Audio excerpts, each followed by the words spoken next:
समुद्र की गहराई को कभी नाप नहीं सकते, ये आसमां तेरी ऊंचाई का तो हमें पता नहीं, लेकिन मेरे भीम जी के विचारों की ऊंचाई कभी माप नहीं सकते। इन शब्दों के साथ मैं आमंत्रित करूंगा बहन संघमित्रा जी को आए और अपने जोशीले भाषण के साथ आज के कार्यक्रम को लाभान्वित करने का एक बार जोरदार तालियों के साथ स्वागत करें।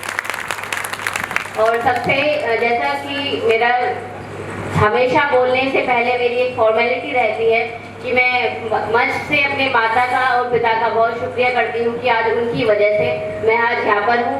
और लगभग 15 साल की उम्र से मैं समाज में काम कर रही हूँ। मैं सबसे पहले छत्तीसगढ़ गई थी, जो यहाँ से लगभग 2 दिन का सफ़र है, जो जब उस समय मेरी उम्र भी बहुत कम थी और वहाँ पर लोग जाने से डरते हैं क्योंकि वहाँ नक्सलाइट एरिया है, ऐसा कहा जाता है। लेकिन मेरा वो पहला फर्स्ट फील्ड वर्क था जो मैंने छत्तीसगढ़ से शुरू किया और अब तक मैं लगभग 15 राज्यों में स्पीच कर चुकी हूँ। मैं जगह जगह जाकर महिलाओं को, लड़कियों को जागरूक करती हूँ अपने समाज के प्रति और जो हमारे समाज में बुराइयाँ हो रही हैं उनके प्रति। और मैं अपनी क्वालिफिकेशन के बारे में बता दूं क्योंकि ये मैं आपको इसलिए बताना चाहती हूँ ताकि आप भी अपनी लड़कियों को, बेटियों को पढ़ाएं और आगे उन्हें बढ़ाएं।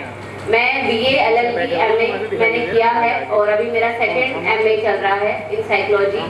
और मेरा जो लाइफ का जो मैंने गोल बनाया हुआ है वो बचपन से ही ये बनाया हुआ है कि मैं अपना समय और अपना पूरा जीवन समाज के लिए लगाऊंगी। और ये ऐसा करने में मेरी माता पिता, मेरे पूरे परिवार का सहयोग रहता है। और जब भी मुझे समय समय पर टाइम मिलता है तो मैं जगह जगह जाकर महिलाओं की, लड़कियों की और समाज में मीटिंग लेती हूँ। अपनी पढ़ाई के साथ साथ मैंने ये काम भी 2011 से लगभग 11th क्लास से मैंने शुरू किया है। तो आज का जो विषय है, जैसा मुझे बताया गया है, ये महिलाओं के लिए है, महिलाओं को जागरूक करने के लिए है। तो आप सभी जानते हैं कि डॉक्टर भीमराव अंबेडकर जी ने हमारे लिए क्या क्या किया था। हमारे भारत देश जो था वो संविधान उसमें नहीं था, लेकिन डॉक्टर भीमराव अंबेडकर जी को हम संविधान निर्माता कहते हैं क्योंकि उन्होंने संविधान लिखने में बहुत अहम भूमिका निभाई थी। मैं बाबा साहब की एक महत्वपूर्ण लाइन आपको याद दिलाना चाहती हूँ। बाबा साहब कहते थे कि किसी भी समाज की जो तरक्की है वो हुई है या नहीं हुई है, वो किस बात से नापी जाती है? वो इस बात से नापी जाती है कि उस समाज में रहने वाली जो महिलाएं हैं उनकी तरक्की कितनी हुई है।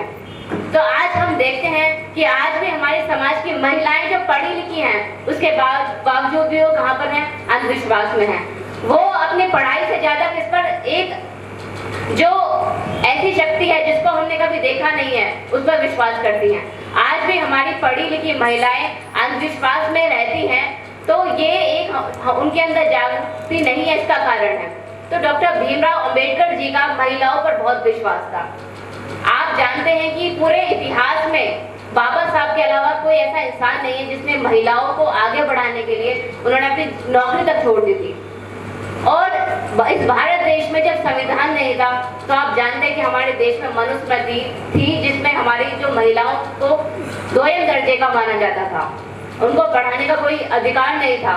उनको केवल क्या समझा जाता था कि लड़की है तो क्या है, वो पराया धन है, वो उसको शादी करके जाना है। इसलिए सबसे जरूरी क्या होता था कि जो माएँ थी वो क्या करती थी, बेटी को कुछ काम आए ना आए लेकिन चूल्हा चौका जरूर आना चाहिए। क्यों? क्योंकि यही तो उन्हें आगे जाके करना है। तो ऐसी सोच हमारे भारत देश में थी। पहले हमारे भारत देश में ये कहा जाता था कि जिस औरत की शादी किसी से पति से हो जाए तो उसे 7 जन्म तक उसका साथ निभाना है। इसीलिए हमारे भारत देश में क्या थी? सती प्रथा थी। आप सभी जानते होंगे कि भारत देश में सती प्रथा चलती थी, जिसमें अगर किसी महिला का पुरुष की मृत्यु हो जाती थी तो उसे भी उसके साथ सती किया जाता था, उसे जलाया जाता था। लड़की को जो है कम उम्र में ही ब्याह दिया जाता था, लड़कियों को गर्भ में ही मार दिया जाता था। ऐसी प्रथाएं थी भारत देश में कि उन्हें दूध पीती प्रथा आपने सुनी होगी कि लड़की को इतना ज्यादा दूध पिलाया जाता था कि उसकी मौत हो जाती थी। या ऐसा राजस्थान में एक प्रथा थी, इसके बारे में मैंने पढ़ा था कि जो चारपाई का पाया होता है उसके नीचे लड़की को रख के उसको वजन से उस पर रख के उसको मार दिया जाता था।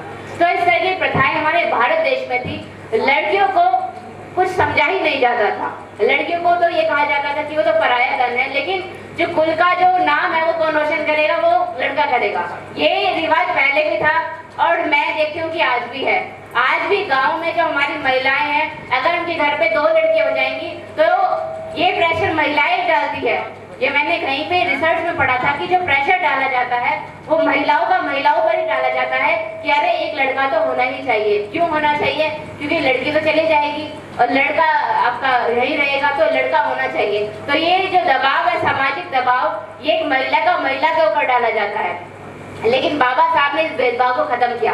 बाबा साहब का मानना था कि लड़का और लड़की दोनों समान हैं। जो काम लड़का कर सकता है वो काम लड़की भी कर सकती है, अगर आप उसे आगे बढ़ाएं, उसका साथ सहयोग दें। लेकिन हम ऐसा देखते हैं कि आज भी हमारे भारत में और गाँव में और शहरों में भी लड़का और लड़की के बीच भेदभाव किया जाता है।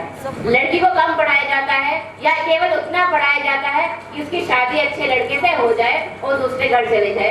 इसलिए नहीं पढ़ाया जाता कि वो आगे चल के संघमित्रा जैसी बेटी बने, कल्पना चावला बने या किरण बेदी जैसी बेटी बने। इसलिए ये सोच हमारी महिलाओं में नहीं है।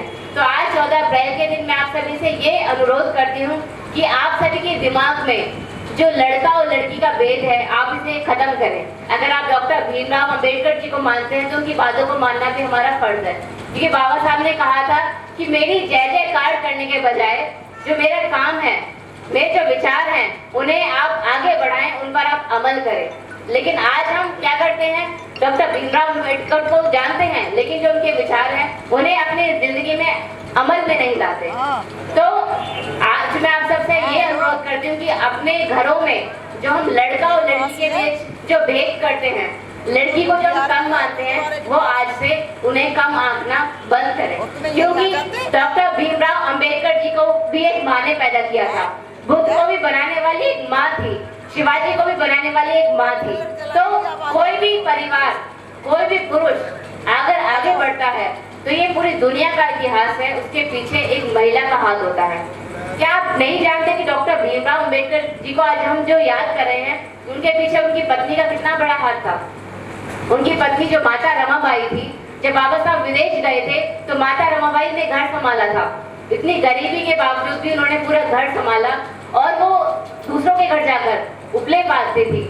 और वो इतनी गरीबी में उन्होंने अपना घर संभाला। जो पैसे बचते थे वो बाबा साहब को विदेश पढ़ने के लिए भेजती थी और उनसे वो कहती थी कि आप विदेश में आराम से पढ़ाई करिए, मैं अपना घर यहाँ पर आराम से चला लूंगी। जो ज्योतिराव फुले जी हैं, जिनके बारे में हम कम जानते हैं, भारत की पहली शिक्षिका सावित्री बाई फुले। हमें लेकिन क्या पढ़ाया जाता है कि सरस्वती